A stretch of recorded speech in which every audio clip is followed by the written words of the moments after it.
Hi, welcome back to the Gemhawks YouTube channel. I hope you're having a beautiful day as always. It's a little bit more sunny here today in the middle of England, so I'm going to do something that's cheerful and sunny to go with that feeling. Today I would like to teach you my heartbeat ring. Now I have managed to obtain some really quite pretty dyed solar quartz. It's dyed with two different colours and I think it gives it a really beautiful, almost starburst or maybe chrysanthemum look to it. So that's what I'm going to work with gemstone wise. Now it is quite a slim sliver rather than a heavy thick domed cabochon. You're also going to need 3 gauges of wire. So we've got 1.25mm, which is 16 gauge, 0.8mm, which is 20 gauge, and 0.4mm, which is 26 gauge. So we've got a heavier gauge to make the frame, we've got an intermediate gauge to hold the gemstone in position, and then we've got a lighter gauge to do a little bit of weaving. This is a super simple ring design. Now, like many of my cocktail rings, they're not designed to go jogging or rock climbing or even carrying heavy bags of shopping. They are a cocktail ring design. So that's what we're looking to create. And the main feature of the piece can be very, very easily made into a bangle or a pendant. So I'm going to show you the ring today because that's actually the most tricky of the designs to create. And if you'd like to join me down at the board, I will show you a little bit more about what we have to work with. So here's my solar quartz. This one is around about 1 inch or 24.5mm across. Doesn't have to be precise, but as I mentioned, it is quite narrow. So the first wire that we're going to work with is around about 14 inches or so of 1.25mm gauge. This is raw copper, and that's 16 gauge wire. So I'm going to give that a really lovely warm. Now, never underestimate how much heat your hands generate, because if I really warm that 6 or 7 times with my hands and then apply it to a different part, so the back of my hand, it's really quite toasty. So now we have warmed that through, what I want to do is create a form that's larger and will encircle the shape we're going to work with. Now, I really like these. They're ever so cool because they're not kind of cut to the perfect circular shape. They're pretty cool. So I'm just going to pop that up for reference, and I'm going to use a silver clay bottle which I have on my workbench to create a circular form which will be around about the correct size for what we want to work with. So what I think I might do is take the ring off for now and just pop it down for reference in the corner there. So I've got my basic form, and what we're looking for is not quite that much space, so we can close that up slightly. We want to encircle it so that it sits inside the frame. So it needs to fit inside that wire framework that we've created, not overlap or sit on top. The next thing we're going to do is to create some straight lines coming away from that, which will become the shank of the ring. So I'm just going to modify that so that they cross over. I'm going to grip one of those sides and just pull back. Now you can make that quite sharp, but because I've prepared a staged part of this demonstration today, I'm not going to overly worry about it, but the sharper they come away, the better. We're going to need to take a second turn just slightly to the other side so that there's a tiny, tiny gap where those two meet. So you can play around with that and get that to sit beautifully neat. Now, when you're weaving between 2 tram lines of the heavier gauge wire, it's helpful if you just open those out slightly. It just makes your life ever so slightly easier. So the first thing we're going to do, this is going to become the shank of the ring. So what we need to do is add in our 0.4 or 26 gauge wire. Now, because it's quite tricky to determine how long the piece of wire is you're going to need, what I tend to do is leave that on the reel. And in that way, you don't suffer loss, wastage, or underestimate and not have quite enough. So the first thing I'm going to do is show you a weave that I really like, which is an alternating. You do 4 circles on one side of the wire, 1 circle around both, and then you switch to the other side. Now I'm going to make this my upper face. The weave looks different on the front as it does on the back. If you change your mind halfway through, it doesn't matter because the weave that appears on the rear side is different but attractive nonetheless. So I'm going to start by taking that tail and giving that 4 wraps around the one side. Now you can, if you're being a bit canny, just weave that all the way around the end, trim that away, and then you won't have any loss there. So it's entirely up to you if you take a little bit longer just to get that sorted. Now I've woven that anywhere around the length of the ring shank. It doesn't really matter, because at this stage we've just got one set of 4 going around, and I'm just going to push that gently down to where those 2 tram lines meet the circle. So whilst I've chosen to work with quite a narrow sliver of the Solar Quartz, which is really pretty, it kind of reminds me of a stalactite or a stalagmite, you can work with other gemstones. Cabochons will work as long as they're not too deep. Coins work really, really well, as do buttons and button beads. So if you draw me back down, I'll show you how to continue with that weave.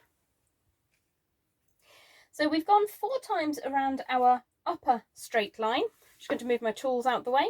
What I'm going to do is hold those 2 sections together, just open them out ever so slightly and wrap all the way around over the top of both of those, and then draw up the centre. Now I do want those to sit slightly closer together, so I'm just going to pull that ever so slightly neater. Opening that out slightly, I'm going to go 1, 2, 3 and 4. Now we need to go all the way around, underneath, over the top and back around, so that we've encircled both of those one time, and then we'll circle around the top weave. So that's 1 and 2 and 3 and 4. Now to keep things neat and tidy, what I tend to do is every time I've done those 4 wraps, I squish that all up together. Follow the rotation of the wire, so we're going underneath, around the top, and then just around one time around both of them. And then, because we've just done 4 at the top, we're going to do 4 at the bottom. So coming up the centre, 1, 2, 3 and 4. Again, push that into position so it's neat and tidy, and then we've got to go all the way around this time, underneath, and then 4 around the top. 1 and 2 and 3 and 4. So what I'm going to do is show you one that I crafted earlier to show you the 2 sides of that same weave. So I'm just going to pop this piece out of the way for now and drop in one that I worked on earlier, which hopefully fits. It certainly does. So what you can see is I have put the weave into position. If I bring that slightly closer up, you can see there's 4 weaves on one side and then 1 weave on the other. Except this one is 2 because I've got it upside down. I showed you the upside down section first. So this is 4 and 1, which is the face that I like to see. On the flip side, you can see that things look ever so slightly different. You get the upright stripes 2 together, which circle around both, and then you get a different element, but it is repeating, so you can use either side as you prefer. So what we need to do is find a way to make these end sections comfortable. You can be quite canny here if you want to, and if you were making this into a bangle, instead of using 14 inches of frame wire, you'd use significantly more, around the 24 inches. And what you can then do, if you're going to make it into a slip-on, slip-off bangle, you can take those end sections and just loop them around the eye piece that we're making here. It reminds me of a monocle. So you could just loop those over the end to create the complete bangle if you prefer. But because today we're making the ring, we're going to do 2 little coils on the end. Now we need these to go in the same direction because we're going to wrap that a little bit later on. So just gripping at the end there to get a nice tight turn to begin with. Working with a slightly heavier gauge wire for the frame than you may be used to. So just tidy those up together, and you can be arty however you want that to go. What I might do is bring this one slightly closer and then take that one up and out a bit. It's entirely up to you how you continue with that. You may prefer to keep those in a straight line and then close that up. The main aspect here is to keep that nice and flat so it's comfortable against the hand when you turn that into a ring shank later on. Now, during the next section, I experimented with using both 0.6, which is approximately 22 gauge, and 0.8, which is 20 gauge wire. Now, the 0.6 looks really pretty, but isn't really strong enough to make sure that you keep a hold of whatever gemstone you set in the center, or coin if you choose. So I've decided to show you today with a 0.8, which is the 20 gauge wire. And what we'll do at the end of the tutorial is I'll just sit them side by side so you can see those two up close and personal, and one of them may be more aesthetically pleasing for you, or you might choose to go for the slightly stronger route as I have with the 0.8, which is 20 gauge. So if we pop back down to the board now, I will continue with the next section, which is the setting of the primary gemstone. So we've got our little monocle on a stick at the moment, and we're just going to make sure again that our chosen gemstone sits into position. You can orient that however you want to. Obviously, if it's one of those gemstones which is identical all the way around, it really won't make any difference. So I'm working on the board here with 0.8 20 gauge wire, and I'm just going to give that one little pass all the way along to make it nice and smooth and warm. Now, when I initially made this design 5 years ago, I used prong setting instead of these little loops. But I actually think that the loops look really, really pretty. I prefer this. It's a softer, gentler loop, and you don't need quite as many. If you decide that you want to make this prong setting, I do have tutorials for prong setting which will explain how this is done, or you can very, very simply squish these little loops up together to make prongs. It's entirely up to you. So the first thing I'm going to do is come to the center of my 0.8 or 20 gauge wire, and I'm just going to decide where to start. What I think I shall do is I'll have 4 points at which I'm going to hold the gemstone in position. So I'm just going to turn it up in the wrong orientation, as it were, for now. And what I'm going to do is pull the finer gauge wire, the 0.8 20 gauge, underneath, approximately halfway along, and I'm going to wrap around, pushing through the center until I get a single wrap all the way around. Now, you might like to use your pliers just to make that a little bit neater. Squeeze that up super tidy. So we've got a pass of wire going underneath, and then we've got one loop and an elongated section coming away. So what I'm going to do, you can, if you like, use your pliers to create a loop form. So go all the way around and then push that back, and that gives you a nice, neat and even size of loop to use. So I'm going to push that down between my non-dominant thumb and forefinger and take that tail all the way around, push the tail up the center, and then all the way around and underneath. So you can see that you've created that first loop into position. So I'm going to flip that around and do the exact same thing, but basically 4 times. Now these loops will lift. They're a little bit stiffer because we've gone for the slightly heavier wire, which is absolutely fine. That's what we want. We want some strength here. So I'm going to make a loop that sits underneath the gemstone, and it needs to extend into the center somewhat so that you have support underneath. Obviously, when you've got more loops, that won't happen. So I'm just lifting that loop slightly to fit the gemstone into that central position that we've created. So pop my gem back out for now. And I'm going to do the exact same thing on this side, which is to first of all wrap 1.5 times around the frame wire. Now your alternative, rather than pushing through, is to take the end that you're working with, post that through the center, and then draw that all the way around. It's really whatever you find most comfortable and effective for you. Get that nice and lined up before drawing it over the central part of your design. Now when I use the pliers here, I am not applying any force whatsoever. I don't want to damage any of my wires. I'm really just holding very, very gently to create a shape, just utilizing the round shape of those round tip pliers.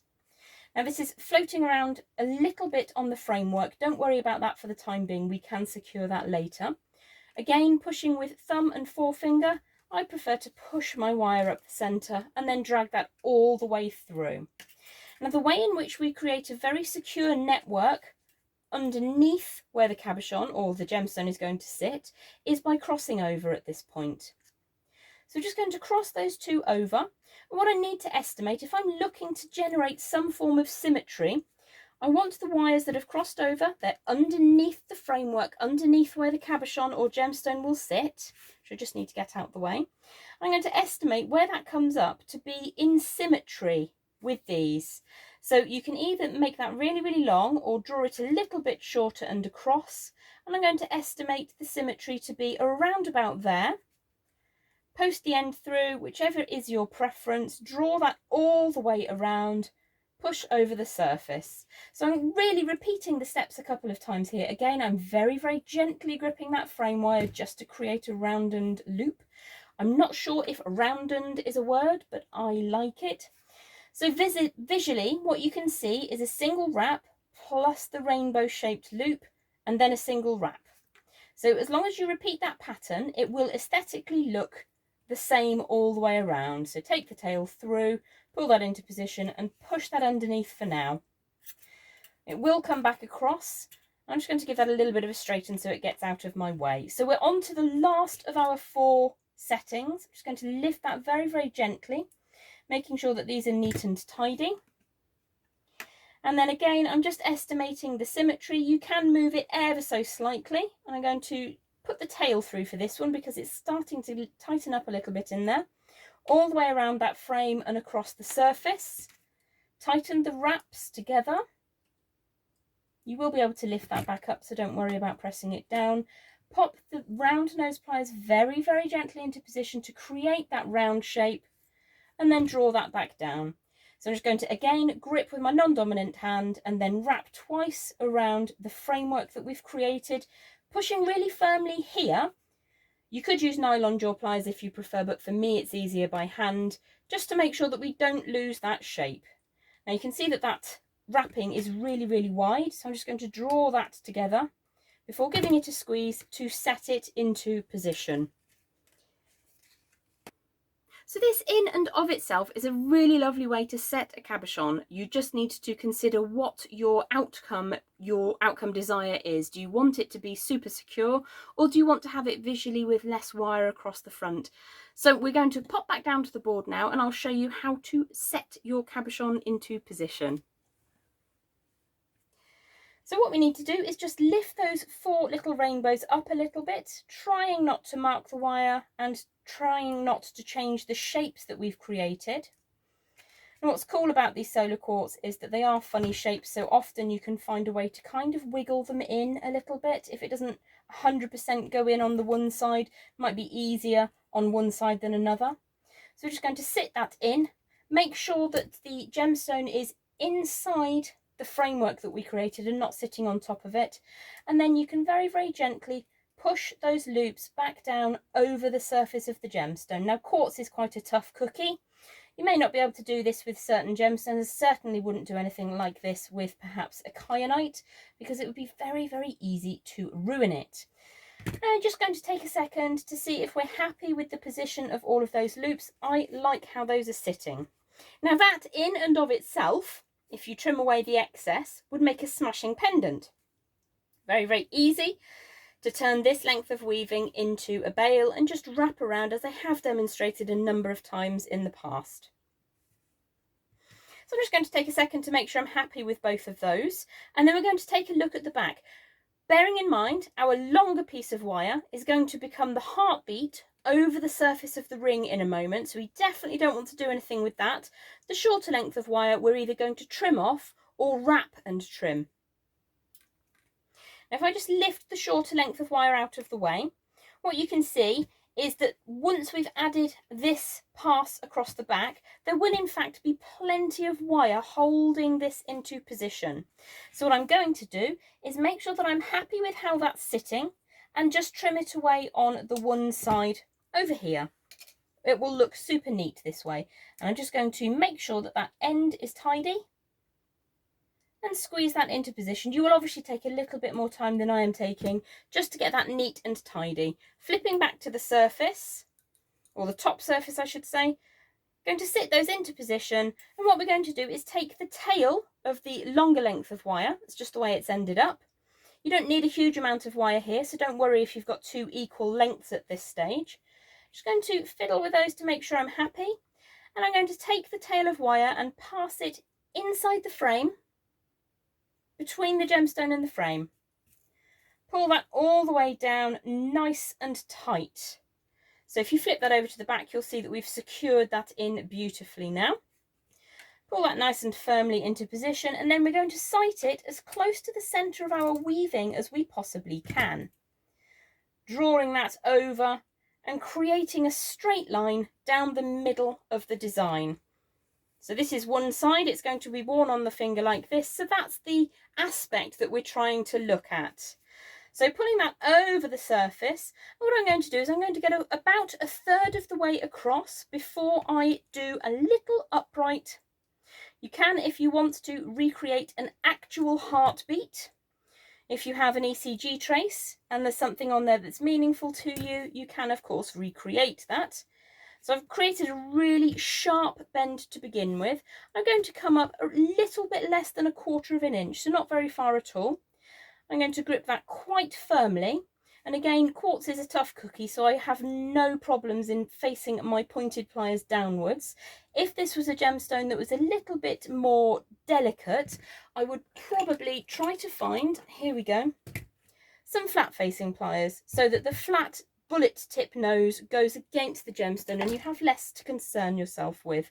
So again, quite a sharp bend, and then drawing that down, and the distance that I came up is the distance I'm now going to come down on the other side of that imaginary line that's continuing. So what I will do is just flip that over. So say we came down 5 mil, we'd need to go up 10 mil to add the next line, bring that back down, flip it around, and then we're going to come up 5 mil again. So it's half the distance. Push the line so that it continues on the same direction. I'll take this opportunity actually to show you the two side by side. This is the 0.8, which is 20 gauge, and this is the 0.6, which is the slightly lighter, approximately 22 gauge. Now you can see with the slightly lighter wire, I've done a double heartbeat. Don't know if that's what they look like. I am not somebody who specialises in heartbeats. But that's what the two look like side by side, just for reference if you prefer. So I will show you now how to secure that heartbeat design over the face of the gem before we move on to the very, very simple, and I promise you anyone can do this section, turning this into a ring design. So popping back down to the board, I'm going to flip this design over, but as I do so, I'm going to support the shape that I've created because that's the shape I want to keep. And I'm going to push the wire around the outer edge of the design, and in that way I can make sure that I don't accidentally pull the form that we've created out of true. So I'm going to take the tail and we're going to wrap twice around the framework. You should be able to find an access point. One of the reasons why we don't want to basically make this too tight when we're creating that initial form. So I am going to go for a second time, and I'm posting the tail of the wire between the gemstone and inside that framework, pulling that down until that sits as close and neatly as possible. So I'm drawing the tail across the back, trimming that away with a couple of millimeters to spare. Got the shakes now, sorry. And we're just going to take that tail of wire and make sure that that tucks inside the framework. You can obviously take a little bit longer than I am doing right now to get that super neat and tidy. But that's pretty much your finalised design. It's nice and secure. You can do the shake test at this point. That's going absolutely nowhere. So this last section is really very, very simple. I've got myself a ring shank, a ring mandrel. And I'm going to start pushing those two coils into the mandrel at the size I want. And what we're going to do is spiral very, very gently around the size that we're after until we're a couple of mil away. You can withdraw the mandrel and take a look at what you've done. You may at this point decide that you need to just move one of those coils ever so slightly. So theoretically you could, if you wanted to, wear it like that. That would be weird and it would catch on things. However, the next stage is super easy. I'm going to grip between my bent chain nose pliers, and all I'm going to do is flip the face of the design down over the top of the shank that we've created, like so. And then we're just going to open that up until it fits how you want it to. So you can put that back on the shank if you need to, and just centralise that. So it is an open-ended design, which is why it's a cocktail ring and not an everyday ring. I'm going to pop that onto my hand. They are super beautiful. You will, of course, have a little bit more time than I am spending right now, just to make sure that the aspect is 100% as you want it. I'm going to take that one off and again show you the two side by side, which are pretty cool. You can obviously make those coils much smaller. And you definitely wouldn't wear two together because they're huge. You can size it down though. It's a really good all-purpose design. And it is suitable for really quite small gemstones or buttons or anything like that. So I hope that you've enjoyed the tutorial, and I hope that some of those techniques will be of benefit and use to you. If you, for instance, wanted to make one of those into a bangle, as I mentioned earlier, you would use much more wire. Instead of your 14 inches, you'd probably use about 24 inches or so, a good 2 foot of the 16 gauge or 1.25 millimeter. I'm working with raw copper, as I often do, and that will enable you. And if I just whip one of these off now, instead of creating a complete circle at the bottom there, you could just create a nice round form and then take the 2 loops at the end and tuck them around the framework, which is why working with uneven, sort of frilly edged gemstones is kind of cool, because it allows you to do a little bit more. If you're working with a gemstone and you want to use this design, but it's perfectly round, just size up slightly when you create that first round form that circles around the shape itself. Well, I hope you've had as much fun as I have. I've had a great time today. Looking forward to summer coming. There's a hint of it out there at the moment, so I'm going to enjoy that. I look forward to seeing you again very, very soon. If you've liked the tutorial, please do drop me a like or a comment, and feel free to subscribe. You'll keep up to date with all of the things I'm up to. Join me on Facebook every now and again. Every other Monday I do a Facebook Live where I sell such things as these little solar quartz gemstones. Have a beautiful day, and I look forward to seeing you soon. Bye for now.